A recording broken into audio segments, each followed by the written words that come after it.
Vito Cocktail, une explosion de saveurs dans une même et seule bouteille. Fruits yëpp ñu jëmbatee ko Sénégal si anam yu sell te naturel. buy bi nag day wàññi tooy baax si yaram tayit yi leen sawarloo. jus bisaab bi nag dina yokk seen kattan boole si vitamine rek la. ñi bëgg soo naturel nag Vito soo exsident pour fête bu mënti doon te baax lool si yaxu gune ak mag. lépp nag nekk si emballage yu civilisé te wóor. ak jus Vito da ngeen am choix te ñu defaree ko fii ci Sénégal si anam yu naturel te sell. disponible partout au Sénégal. Vito jus fabriqué par Groupe Cefas à Dakar à la cité Keur Damel à côté de la mosquée. Téléphone 77 241 06 06. Vito jus, le jus fait maison.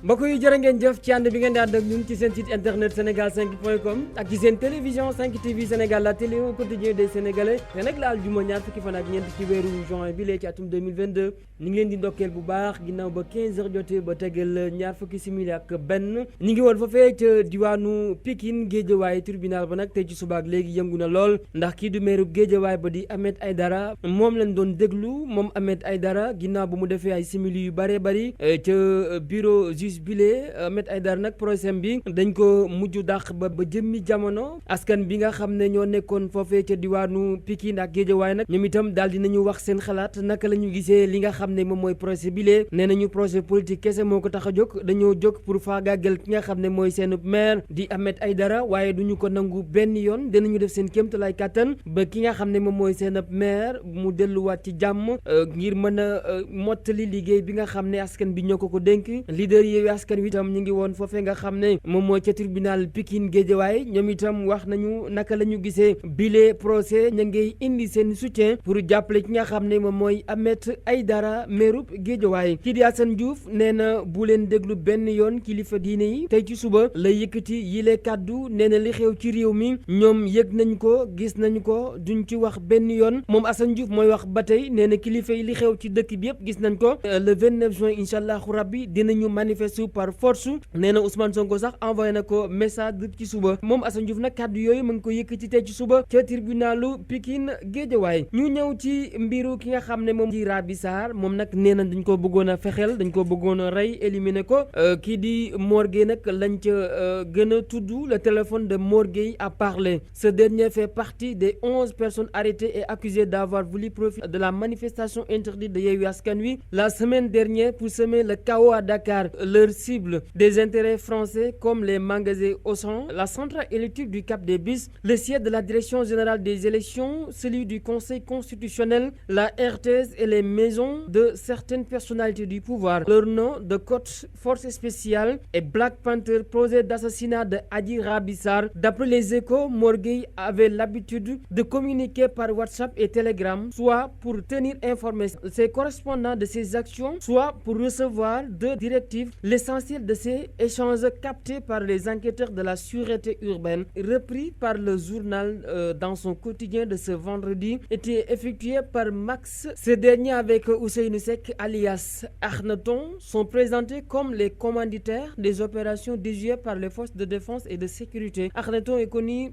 par ses diatribes sur les réseaux sociaux contre le pouvoir de Macky Sall. L'exploitation du téléphone de Mor Gueye a permis aux policiers d'affirmer que la bande planifiait des actions contre leurs cibles présumées depuis le 9 avril, date à laquelle ce dernier reçut un message de Max Climati qui partageait avec lui les inquiétudes pour l'assassinat de Adji Raby Sarr, la masseuse qui accuse Ousmane Sonko de viol et menace de mort. Mor Gueye, d'après la police, ne chercha pas les inquiétudes de Max Climati en lui répondant que ce serait un gros risque de chercher à tuer l'accusatrice du leader de Pastef. mbokk yi mi ngi noonu ñi nga xam ne ñoo doon fexeel ki nga xam ne moom mooy Adji Raby Sarr ñoom nag mujj nañ leen a jàpp assassinat de Adji Raby Sarr, attaque en série, les révélations explosives du téléphone de Mor Gueye de la force spéciale. Jano nag dafa accidenté ki nga xam ne moom mooy Raby nekk benn tiktokeuse daal di ci profito lancé benn cagnotte bi nag mi ngi toll woon ci 10 millions. moom Raby nag ba mu jotee ci 10 millions yi nag daf na fes na mainten kenn gisutu ko. Dakar Buzz moo ko xamle, une influenceuse surnommée une Vasirek sur TikTok de son vrai nom Raby pays est au cœur d'un gros scandale. Un jeune homme du nom de Thierno Amadou Diallo a eu un grave accident sur moto qui a failli lui coûter la vie. À cet effet, la TikTokeuse a organisé une cagnotte pour le soutenir. Par la grâce des bonnes volontés, elle aurait encaissé plus de 7 millions en cagnotte, sans compter l'argent reçu par Wave ou Orange Money. Mais le hic est que depuis qu'elle a encaissé l'argent, la famille de la victime n'a reçu que des denrées alimentaires évaluées à peu près à 500 000. N'ayant plus de nouvelles de la TikTokeuse, la famille du jeune accidenté a déposé une plainte à la cybercriminalité.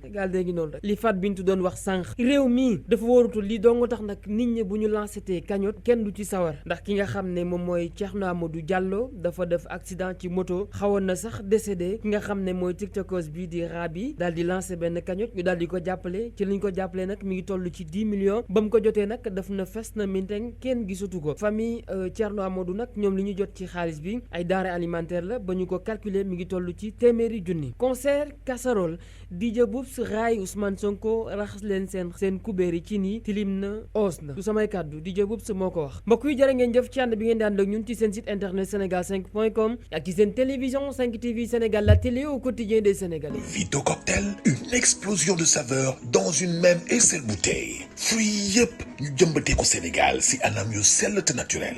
buy bi nag day wàññi tooy baax si yaram tayit yi leen sawarloo. jus bisaab bi nag dina yokk seen kattan boole si vitamine rek la. ñi bëgg soo naturel nag Vito soo exsident pour fête bu mënti doon te baax lool si yaxu gune ak mag lépp nag nekk si emballage yu civilisé te wóor. ak jus Vito da ngeen am choix te ñu defaree ko fii ci Sénégal si anam yu naturel te sel. Disponible partout au Sénégal. Vito jus fabriqué par Groupe Cefas à Dakar, à la cité Keur Damel, à côté de la mosquée. Téléphone 77 241 06 06. Vito jus, le jus fait maison.